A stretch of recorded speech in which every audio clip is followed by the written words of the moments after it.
Hello, JRPG fans. Welcome back to the podcast. It is episode 105. We've got a couple of good stories to talk about with you, but really not a whole lot going on this week as, of course, the world is in self-quarantine for the coronavirus, and that is all I want to talk about with you about that. I'm sure you're tired of hearing about it, so let's talk about some JRPG news from around the world.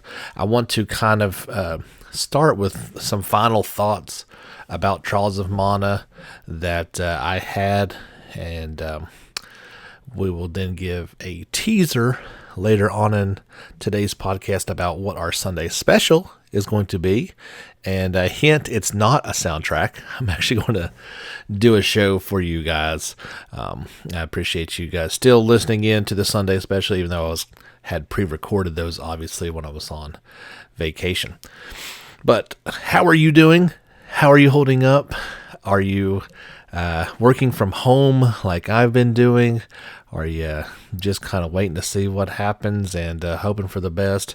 Whatever it is, hopefully you've got a great JRPG to get you through that backlog. I mean, maybe this is exactly what the time was meant for, to kind of work through some of those titles. Let's just kind of close the book on Trials of Mana. I did play through Duran's, or Duran. It's. I assumed it wasn't pronounced like Duran, but it is. It's Duran. Played through his story arc. I played through Kevin's, the Beast Man, half beast, half man one. I played through Angela's, and I played through Reese's. I have not played through Hawkeye or Charlotte, nor will I be playing through Charlotte. Oh my goodness, I can't take it. I'm sorry. I know that's, I guess, the way the character was designed, and the individual who did the voice acting for her, that's what she was told to do and how to do it, whatever. It's awful. I can't stand it. I don't, she's not going to be any part of my three people because she shows up. Honestly, actually, she shows up in the, no matter what story arc you pick, in some of them. It is, I can't deal. But I found myself getting more and more used to the combat system, kind of figuring out, get used to the combos that are in there. I kind of just assumed that it was, more action RPG with either you hit light attack or you hit strong attack, but the combination between the two yields some really good combo moves. Obviously, there's combos for aerial moves as well. There's charged attacks to some of the enemies have like a shield ability that you have to disintegrate with that. So it's a lot deeper than I thought it would be. And it's actually not as daunting as I first thought it would be. The lock-on feature is nice when you've got just one enemy to kind of deal with, or you want to focus in on. Other than that, it goes both ways. Either you can kind of just blindly attack and not hit anything, or you can get stuck on one person, and then the characters that you're not paying attention to, the enemies you're not looking at, can kind of hit you kind of hard. But I really like this game a lot more than I thought I was going to.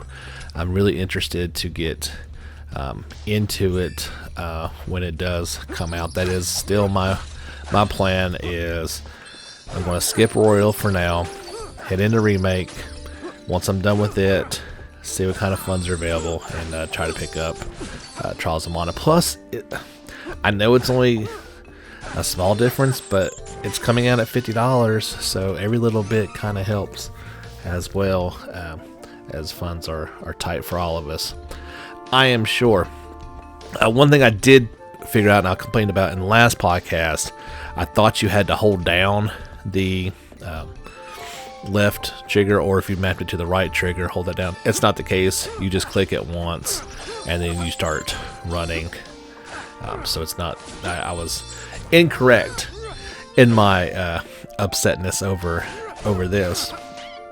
But one thing at the very end you can kind of get into is the magic system. So with playing with Angela, she finally got to a point where I could use the magic, and that was really cool. One thing this game desperately needs. So it looks like with Hawkeye and Kevin, those are both hand-to-hand close combat people. Even though Angela is magic, she uses her staff, so it's kind of close quarters. Obviously, Duran is the sword. He's close. Charlotte uses the I believe the flail weapon to kind of get at people. And then Reese uses the spear. This game could have really used a long-range weapons user like a bow and arrow. That would have really balanced it out just a little bit more and not been all hand-to-hand per se. But it is what it is. They're not going to be adding any characters, I don't believe. There is a cool option to where, let's say you picked Duran as your lead character. When you run into the other two characters, you can choose to either have like a highlights package of their story up to that point, or you can choose to have to actually play through their first arc, because all the characters wind up at the same place, the town of Jadd, Jadd. That's where the story kind of converges all the main characters at. So each one has a unique story up to that point, and then I'm guessing maybe after they get to Wendell and all the events in that, the holy city there, transpired, and may branch off in different directions from there. But that's the way the demo's set up. It's all the same after that point, slightly differences in dialogue and happenings like that. But if you had not given it a chance, go check out that demo. You can hear my full impressions of it in episode 104. I was playing on PS4. I found some graphical limitations on the Switch, but PS4 looked great, and as Dalton pointed out, the PC version was also looking phenomenal. It's a very pretty game. Like, there's a lot of small details to it. Really gives a good fantasy RPG feel to it. So I was quite happy to get into that, and looking forward to playing more of it in the future. So that's all for Trials of Mana. Like I said, don't really have any big stories to kind of lead off with. I guess I'll just go ahead and say I wasn't going to talk about COVID-19 anymore, but it has been officially announced that Taipei Game Show 2020 is just straight up canceled. This was supposed to go on, I believe, back in February or January. I'm not exactly sure when it was. It got pushed back. Oh, yeah, it was supposed to be in February 6th to 9th. It got pushed back to June 25th through the 28th. But they're not even going to mess around with this. It's over. It's canceled. So I guess they figured once E3 made their announcement that there was really not going to be any way to have this properly along those lines. So not a big thing in the JRPG world, but it was news this week, and I wanted to quickly go ahead and point that out for you guys. If you are a Code Vein fan, the DLC Lord of Thunder is now available, and it is the final major add-on for the Season Pass Bandai Namco has announced. You can get it individually for $9.99 or as part of the Season Pass for $29.99. And here's what they say is in this package via its store listing. Quote, "New powerful foes await in the third Code Vein downloadable content, Lord of Thunder. The addition of new weapons, blood veils, and blood codes being added. Alternate costumes for your partners are now obtainable from newly added areas in the depths." This add-on is part of the Code Vein Deluxe Edition, which features both full game and season pass that gives access to additional downloadable content. There, of course, was the accompanying trailer for Lord of Thunder. You can check that out, along with all the stories I talk about, either on our Facebook page or via Twitter, as I retweet all of Gamatsu's stories over there, as long as some other fun little things. You can check that out, JRPG Report. If you need something to play on your smartphone, War of the Visions Final Fantasy Brave Exvius is now available in the West. You can get that either on the iOS App Store or on your Android device via Google Play.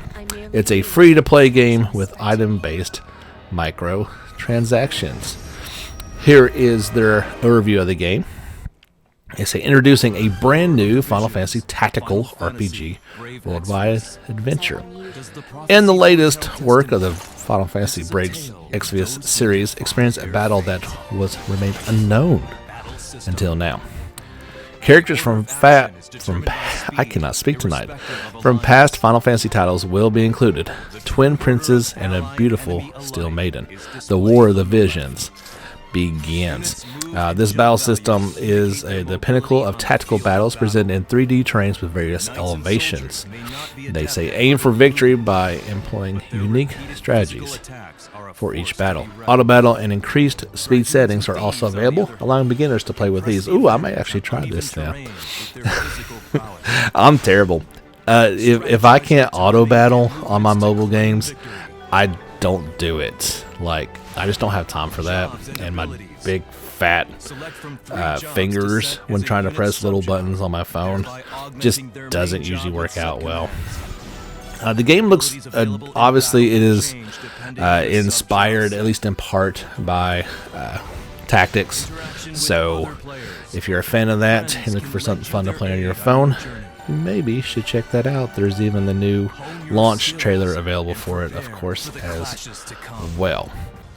We got the second episode from Square Enix of the Inside Final Fantasy VII Remake multi-part series, which features all those interviews from key staff behind the game.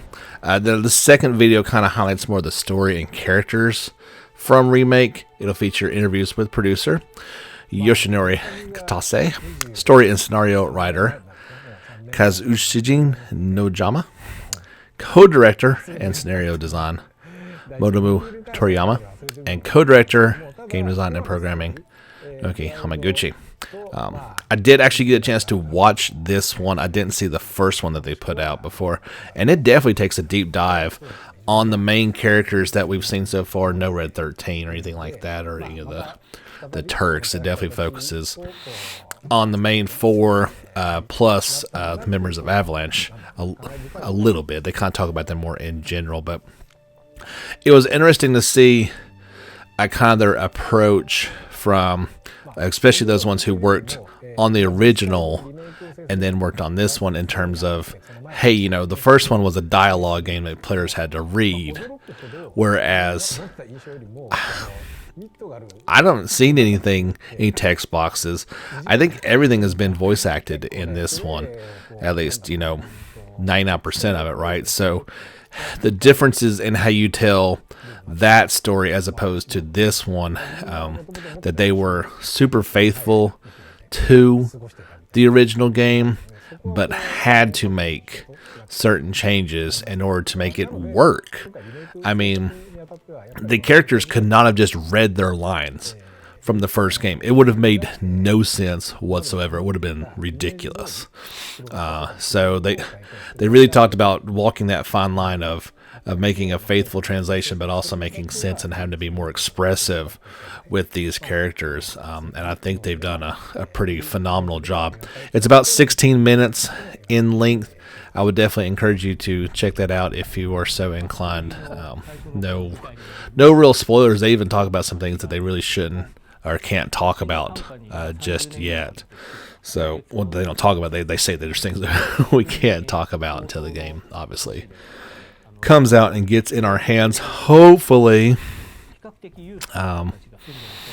on April the 10th. I've not heard any news this way or that way in terms of if the game is still going to make it out. Amazon is aggressively hiring more people.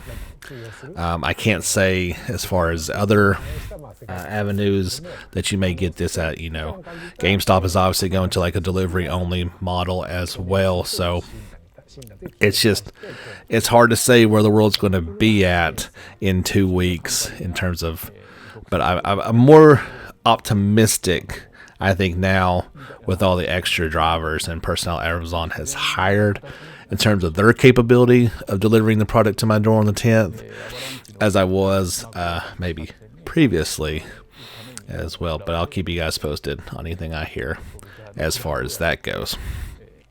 I thought we were all done with the Sakura Wars Imperial Theater Propaganda Department reports, but number 13 is coming out on March the 30th, and I think this is a Sakura Wars and the animation pre-launch special that will go on March the 30th from 2000 Japan Central Time to 21:30. It'll be on YouTube and Periscope if you are so inclined to want to check that out. We talked a little bit last week about Sakura Wars version 1.01 update, which had the new spherical fighters, lock-on combat, conversation logs, all those type of things. And I speculated at the time, and for once, I was proven correct that all these, at least this update, will be included on the launch day version in the West on April the 28th. I don't know if we'll get maybe another update as well, but for sure, this will all be a part of it. If you're looking forward to it, you won't have to necessarily do maybe as large an update when that finally does happen. We talked, I don't know, I think a few weeks ago, and this doesn't really affect a whole lot of people, but the release of the Phantasy Star Online 2 Episode 6 Deluxe Package Physical Premium Edition was previously planned to come out April 23rd in Japan. It's now pushed back to May 21st. So if you were looking forward to getting that, I'm sure there's not a ton of you people out there all about this one, and it doesn't really affect the Western release at all. But yeah, that one got delayed about a month. I'm still not 1,000% sure what it even is, because it is a free-to-play game. I've tried to kind of dig into it. I can't find a whole lot about that. This seems like a pretty good halfway point, so let's take a little pause for the cause, say hello, and thank you to Anchor, and we'll be right back with more the JRPG Report, episode 105. All right, everybody, welcome back. My name is James Fisher. Thank you so much for tuning in again this week, as you do every week, to the JRPG Report. We try to keep this thing going every week, whether we've got big shows or not. It doesn't really matter. I like doing them, and I think you guys at least like listening along, so we'll keep at it. Genshin Impact got a new character announced for it. That was they updated their website. We learned about new characters. This one is for the Liu Harbor character, and I believe it's called Zingqui, Zingqiu. So all kinds of craziness going on there. He is the second son of the Fion Commerce Guild. Zingqiu has had a reputation for being studious and polite ever since he was a young child. However, there is another side to the mild-mannered boy. Everyone knows a daring, adventurous, and much more mischievous side. And gotta say, a very feminine-looking guy. I honestly, when I first glanced at it, I assumed it was a female character. But no, it's a dude.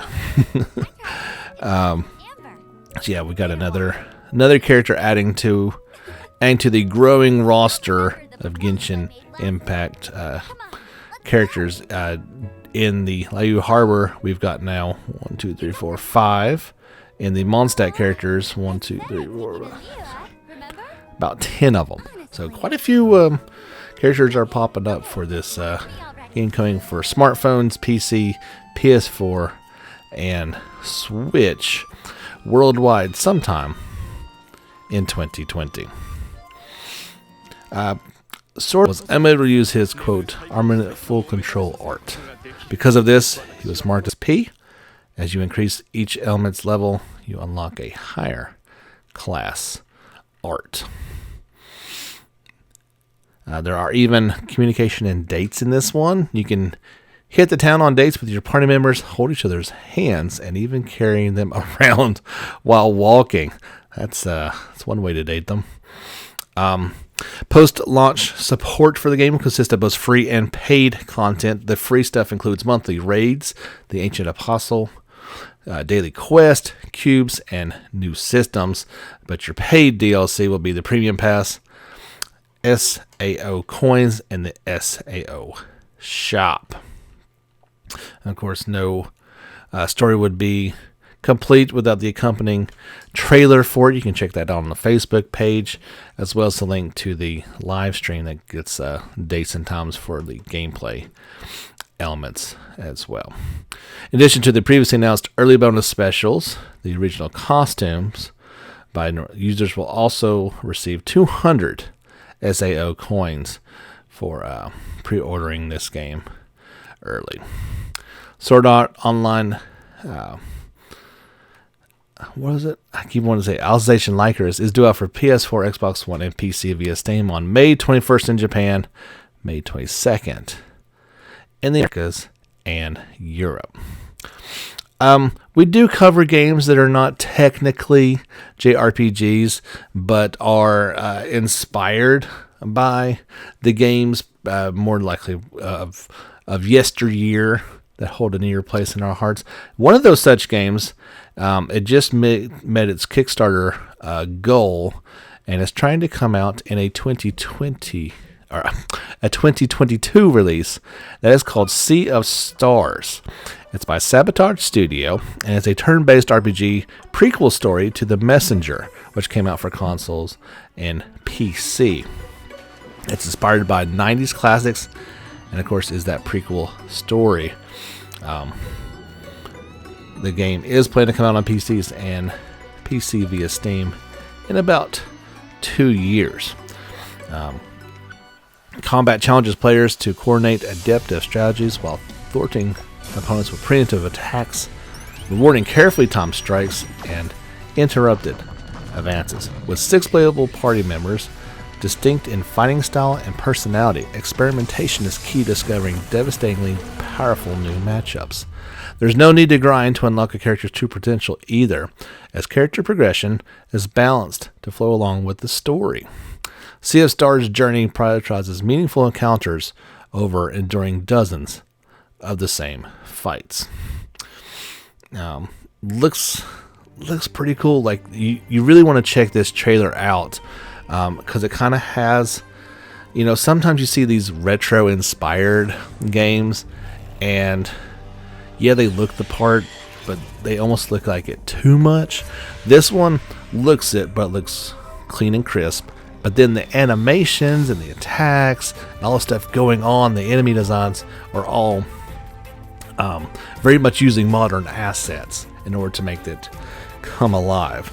Like, I don't want to see a retro-inspired game that actually looks like it came out in 1995. It's 2020. You gotta at least, you can inspire by that stuff and have your style like that. But I need new flashes, and I want it to look good as well. And I kind of feel like that this game and some other ones are kind of going along with that. So you want to check out the trailer for this one. Sea of Stars is still quite a ways away. Obviously, they got to make some Kickstarter goals in order to push it along, but it does look like it's going to happen, and I'll keep you guys updated on it as we get closer and closer to it. I probably should have piggybacked the other Phantasy Star Online 2 story for this. If you are enjoying it on your Vita, well, after 7 long years, it is saying goodbye as of August the 19th.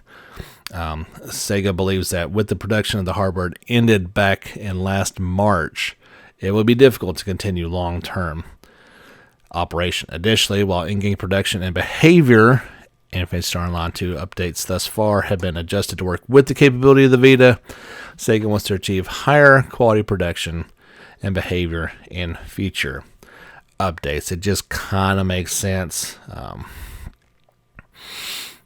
I'm sure that doesn't affect a ton of people, primarily in Japan, obviously, but yeah, you're not, don't be expecting that when it does make the leap off of Xbox One, it's not going to come to Vita. That's just probably not going to happen. If you've been holding out and waiting for Trials of Cold Steel 3 on your PC, well, you would already know that it came out 2 days ago, back on March the 23rd. You can get it right now. It's still full priced at $59.99. There is an accompanying launch trailer to go along with that. And so hopefully, if you've been waiting this long, you are now knee-deep in my 2019 JRPG of the year. And you're also saying, hey, when is Part 4 going to come out? Is it ever going to come out here in the West? We may never know. If you are also playing the Grandia HD Collection on the Switch, or Grandia HD Remaster, or Grandia 2 HD Remaster on the PC, well, you've got a new update coming. That is right now. Yeah, it's available now. So you do get the new features for both games. The full Japanese support has been added. That probably should have been in there from the get-go, but they're adding it with this update. Patch 1.01.00 would imply that there are more updates coming at some point. Various bug fixes were also in there. I did notice quite a bit of these in my play on the Switch, and honestly, there's probably going to be many more to try and iron out. PC the same way, but yeah, just golly, there must have been, like, they list about 30 or 40 known fixes that they were able to do. There's also some cool interviews. If you'll check out the link on this story, they found a special message from director Tashikagi Hunterni, I believe that's how you say this, the narrative designer, the main scenario writer, the composer, character designer, voice actors for both Justin and Fina, and more available on the website. The ones that I got listed, there was 4 of them listed in this article. You can get the rest of them as well if you really want to dive into the world of Grandia. I'm guessing at no point in time did any of them say, hey, you know what would be a really good idea? Let's make Grandia 4. Don't think that one is coming. The last piece of news I want to get into, and we'll know more in a couple of days.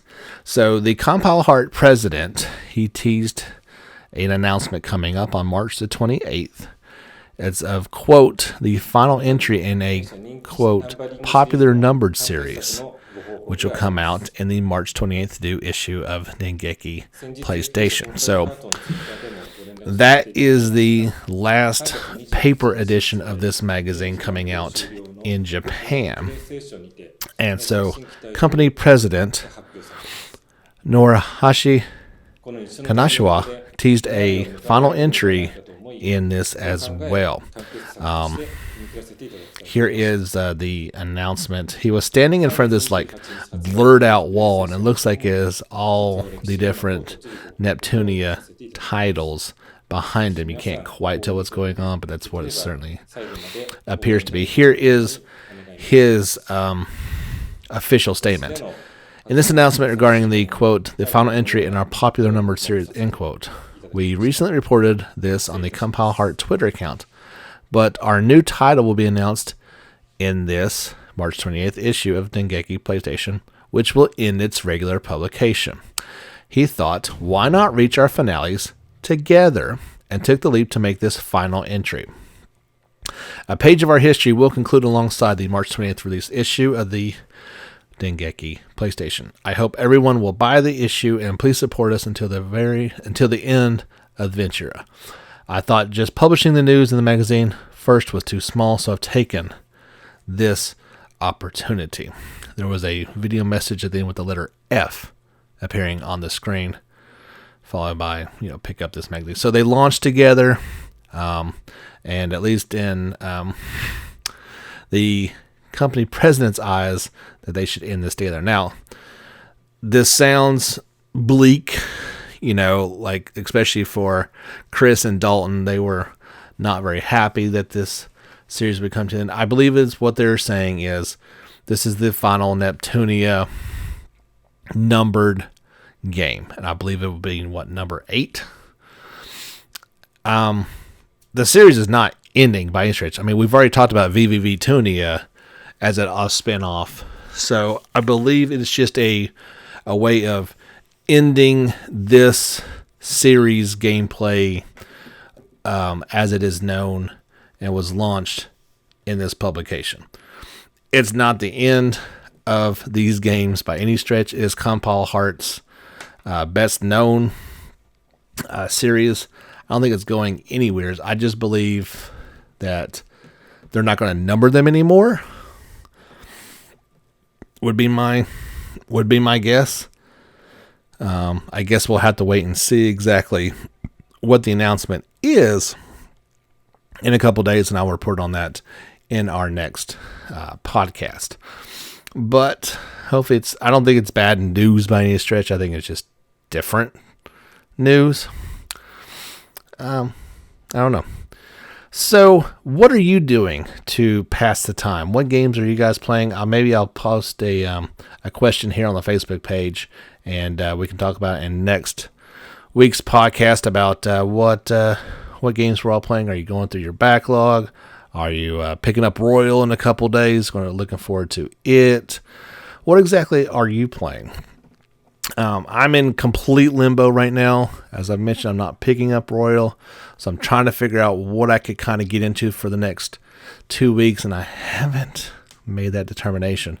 But I thought it was interesting, and I'll put this on the Facebook page, that a writer over at RP Gamer, Sam Watcher, I believe his name is, he decided that he was going to go way back in his backlog and pick up the original Dragon Quest. Now, I thought he was going to go back and play Dragon Warrior back on the Nintendo and try to somehow slodge through that game. And as much as my fondness for the series is, it's near impossible to go back and play that game as it was and have to press a button to open doors and press a button to go down steps, and you get lost in a maze and your torch runs out. Yeah, so he he went back and I guess he picked up the new version of it that just had come out and tried to play it, and it's just an interesting read, to say the least. I won't sit here and read the whole story. It's a bit long, but it's kind of a funny story. I'm sure it's a story that we're all kind of telling ourselves is what we're doing, and how we're responding to this situation. And maybe you've done quite the same thing, that there was some game you never really had a chance to get into, but now it's a perfect time to. So yeah, I'll link that over on the Facebook page. You guys can check that out whenever you are so inclined. Let's talk about what we're doing on this Sunday special coming up. It was suggested a few weeks ago, and I thought, with Royal coming out in just a few days, why not take a look back and what is Persona? Where did this game come from? I'd say most gamers actually probably got into it with 4, or more likely with Golden on the Vita. Personally, I got in on 3 on the PS2. I'd say very few have been with it since the beginning, as the series has changed quite a bit. So we'll look back at some of the history of it, the offshoot that it was, and why it decided to become its own thing, all the way up to 5, and then we'll finish it off with the release of Royal just a couple days after this launches on this podcast to launch on Sunday. So hope you're looking forward to that. I've been doing some research. I need to do a little bit more to get all my ducks in a row for that, but I think it'll be kind of fun to do a quick history lesson. I've got a few more of those planned down the road. I hope you guys will enjoy. That's going to do it for episode 105 of the JRPG Report. Like us on Facebook, follow us on Twitter, love our YouTube page, give us a thumbs up on our videos, that'd be awesome. Check out the website, jrpgreport.com, and I would super love you if you would sign up for listener support. That helps keep things rolling along here. I know money is tight, as it is for all of us. But if you enjoy it, consider signing up for a buck a month or something. I would truly appreciate it, as I do all of our listeners, but especially our listeners that give a little bit of support every month. You guys are incredible. That's going to wrap it up for this week. My name is James Fisher. Thank you so much for tuning in this week and every week. And I will see you guys back again next week for more JRPG Report. Till then, get back out there and level up.